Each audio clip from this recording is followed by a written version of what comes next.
what kind of deal will the Iranians accept? I think it would just be basically the JCPOA all over again, which they have shown that, they're willing to go down that route. They've done it once, they could do it again. And But maybe with they just tweak it slightly. I think it was supposed to be good for 10 years. And that was one of the criticisms. And I think it was a criticism that Trump made. And they say, okay, we'll give you 15 years. And, something like that. I'm just, I'm guessing. But I think it, again, they could accept the JCPOA all over again with some very minor modifications. Now, some of the things that Trump was insisting on that obviously were coming from the extreme Zionist camp and from Netanyahu, they said they have to cut all ties, with their allies in the region, with the Houthis, with Hezbollah, okay, and the various militias in Iraq. You'd have to cut all ties, and they would actually have to end and essentially destroy their civilian, or not their civilian, but their own conventional missile program.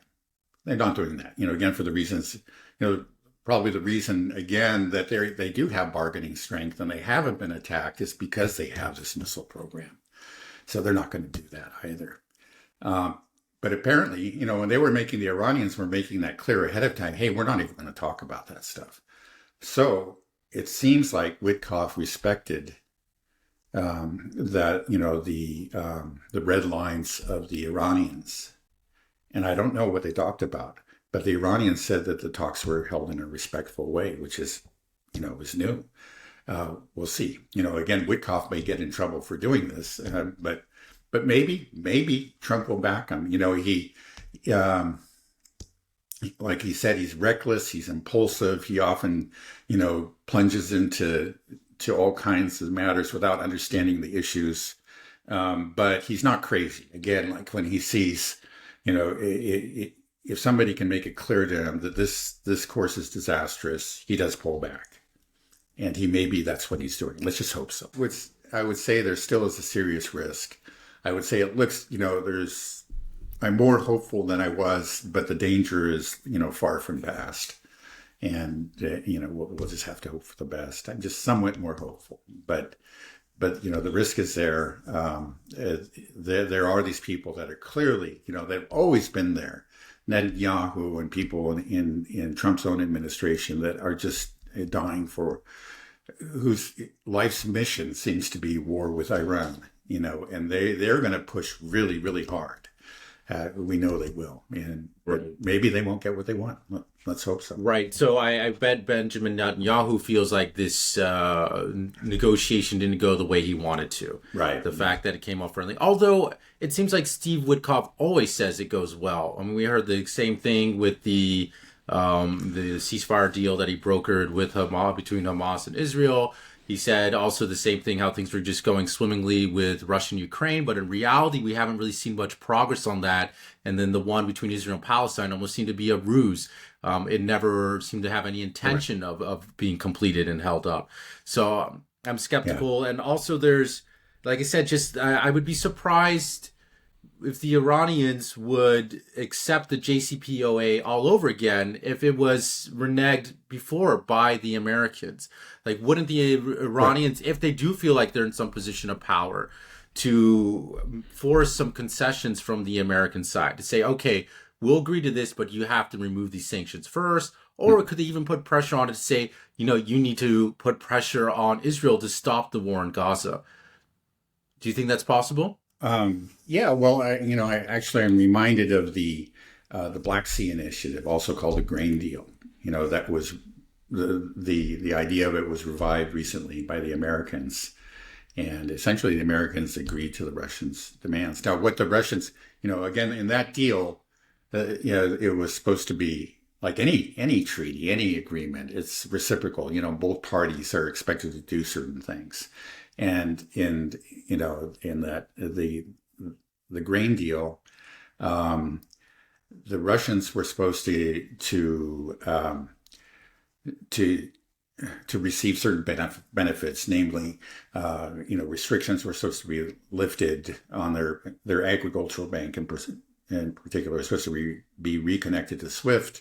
Let's see, they were supposed to be able to acquire insurance. These various measures were supposed to be put into place so that they could, facilitate grain shipments. That was part of the deal, and it was just never fulfilled. And so this time around, while they respected their side of the deal, which is, it was say, well, this is not much of a deal. Of course, one side keeps it, the other side ignores it. So they eventually pulled out of it. And this time when the Americans brought it up again, the Russians said, okay, yeah, we can do this deal, but this time you're going to have to actually carry out those measures ahead of time, first. We have to see them up front. We're not just going to accept a promise. And I imagine the Iranians would do the same, because in the JCPOA, the Americans, even Obama, this was before Trump came into office and tore it up. Obama just completely, he was, the American part of the bargain, or, their responsibilities under this agreement were to lift the sanctions that had been imposed on Iran. And they were very, very severe sanctions under Obama. But they never did. It was actually on the day that the treaty was signed, the Americans imposed new sanctions. And they never took any of the old sanctions off, of any significance. So eventually, and then the Americans tore it up. The Iranians stuck with the deal even a year after it had been torn up and by Trump, and like a couple of years after it was signed, and in spite of all the failure of the American side to meet any of their obligations, and eventually they pulled out. It's very similar to the Russian experience. So I imagine if they go back into it, say, oh, yeah, we can do this, but this time you're going to have to lift the sanctions, up front. We won't just accept a promise. I would think so. Do you think Trump could do that? Like, just politically, is that viable? Because then he'd have to admit that basically it's the same deal that I tore up. I'm the deal maker, and but I have to make concessions on top of it. Yeah, that I have to. It's going to be very hard. You're right. Again, because there is that very, very, very powerful, pro-Israel, anti-Iran lobby in the U.S., which is more, I think even more powerful than the anti-Russian lobby. So it would be tough. Again, I could say he could try to package it in a certain way, say, it was one of his main complaints was that it was only 10 years. Maybe the Iranians could agree to a longer period of time or something. You say now that it's acceptable, but I don't know if, any of the Zionists are going to buy that.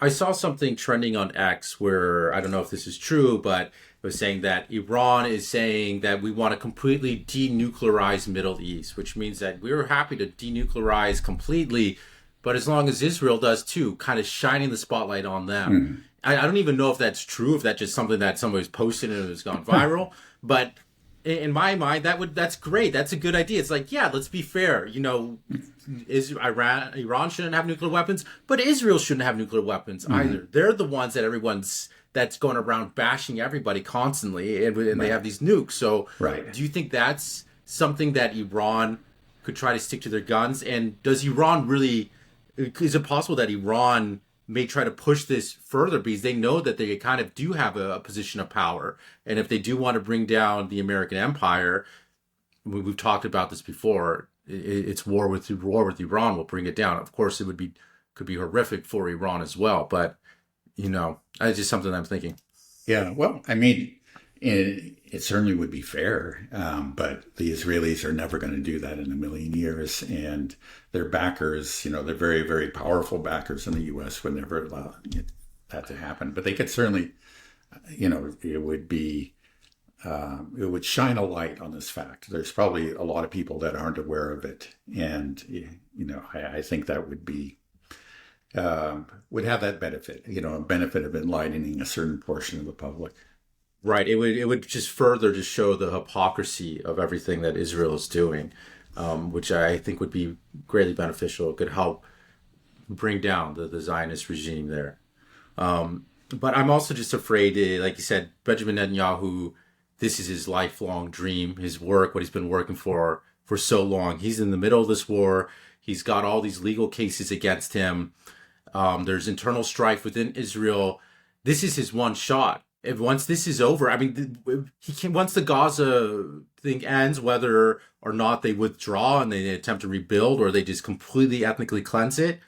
Like this is it. It's not. I feel like it's not stopping. This is his one shot. So like, what could he do to potentially derail it? Do you think it's possible that Israel could just carry out an attack on their own, and then the U.S. would be really mad? And, Trump would be like, "Hey, what are you doing?"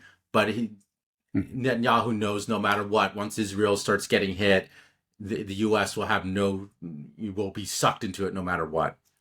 Well, it's not impossible. It's certainly possible. Yeah, I could see that happening. It hasn't happened so far. Yeah, they, for whatever reason, it's not a risk that Netanyahu has been willing to take. But who knows? In the current circumstances, with his back against the wall for the various reasons that you just gave, he conceivably could do that. But of course, he just has a lot of very powerful backers, again, like the number one donor to the Trump campaign, who I think would be on his side on this. We need to attack Iran. I'm talking about Miriam Adelson, of course. Yeah, and I don't want this to happen, but almost part of me doesn't want these negotiations to work, but because I just want to see what's happening in Gaza to stop. And I feel like the only way it's going to stop is if Iran does something about it, because they seem to be the only power there that is on the side of the Palestinians, that has the ability to stop it. Yemen is, it's very brave what they're doing, but they can't stop the genocide. They can just be a nuisance. But I shouldn't want that. I know an all-out war will be so much more destructive, and we might see Gaza times 100 spread throughout everywhere. But if they do get this negotiated deal and Iran denuclearizes, does that mean that there's just no hope for the people of Gaza and Palestine? That, sorry, we struck this deal, you guys got to tough it out. That's almost what I feel like. That's almost the more important thing to me, and I think a lot of the world, about this deal, is they want to see somebody stop Israel doing what it's doing. Well, Iran has made it clear, like I said, that their relationship with these various groups, whether it's Hamas or Hezbollah or the Houthis, is off the table. That's not something that they're going to give up on. So in other words, their support for the axis of resistance is non-negotiable. They're going to keep that. So nothing changes there, And when we say denuclearize, well, they don't have a nuclear weapon. They would just pull back, from the 60% enrichment and, reduce the amount of nuclear material that they have in the country at any one time. That's what the JCPOA did. They just very severely restricted the amount of fissile material under the control of Iran at any one time, to make it impossible for them to break out into, to develop a nuclear weapon. But it doesn't do anything to affect their conventional support for the axis of resistance. The truth is, it's a horrible, gut-wrenching truth, but I don't think that anybody can save the Palestinians, other than really the United States. Iran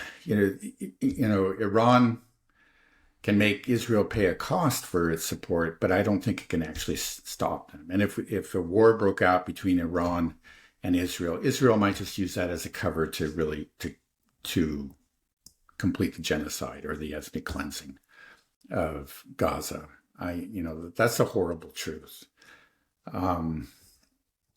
The one country that really could stop it, again, is the United States, because Israel cannot go forward. It really couldn't survive another week or month without the support of the U.S. And well, why is it only the United States? Why isn't it other countries that could put pressure or sanction? If China, for example, stopped shipments to Israel, wouldn't that be crippling to them? Couldn't that put a lot of pressure and say, I mean, Good. we're just asking. It's not saying like just stop bombing these people. You know Right. that's it's not a it's not. We shouldn't even have to ask. You Right. know, it's Right. Yeah. Well, especially like I think a country that could do something and it really is obligated to do something is Turkey. They claim to be a Muslim country. Their brothers are being killed. Practically next door are being. Yeah, subjected to these horrors. They're being subjected to a genocide. And yet the government of Turkey does nothing. It's all business as usual. There's a lot of talk, but it's no action whatsoever. That's a country that could apply pressure. So, there are a number of countries that could. If there was a growing, you're right, if there was some sort of growing boycott, of Israeli goods all around the world, that would put a lot of pressure on Israel.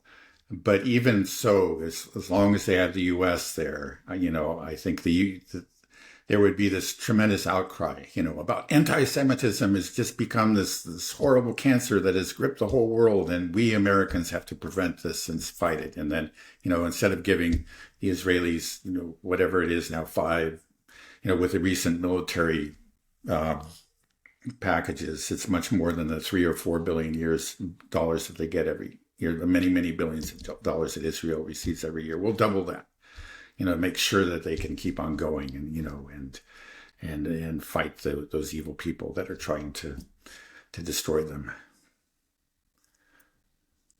well, that's pretty depressing. So you think that this Gaza horror show is just going to continue, drag out? Yeah, it's so terrible right now. I mean, we haven't talked about it much, and the world really hasn't paid very much attention to it. Not as much as they did during the first year.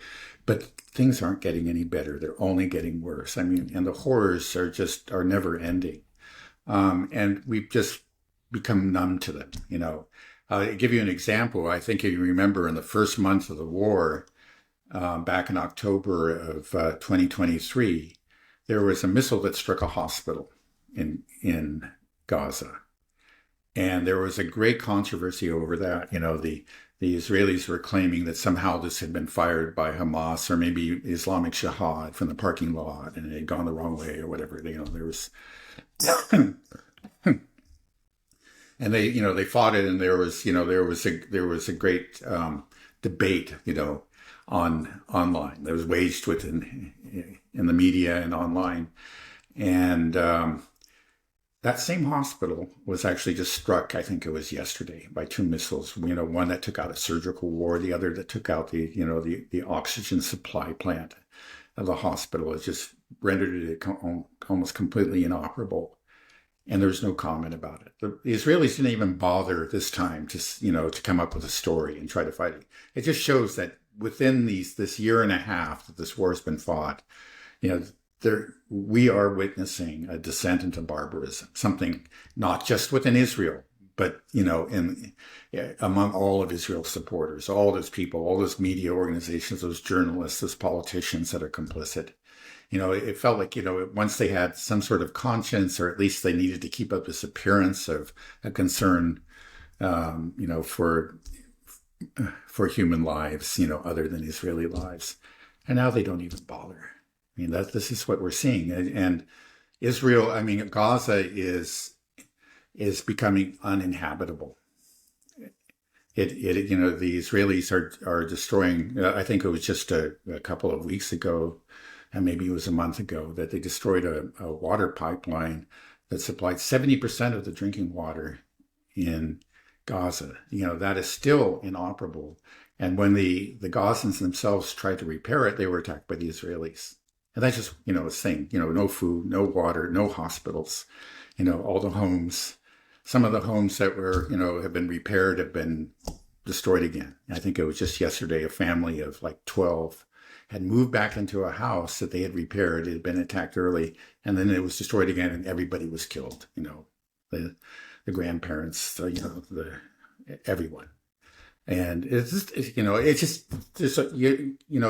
there's actually so much that you don't even know what to say, and it is a genocide. It's happening, and it's not slowing down. is the Israelis are very systematically destroying all those things that make life possible in Gaza. And they are more than that, they're taking territory. They've created these so-called buffer zones, along the border with Israel, and they just created a very large one, really encompassing all of Rafah in the south.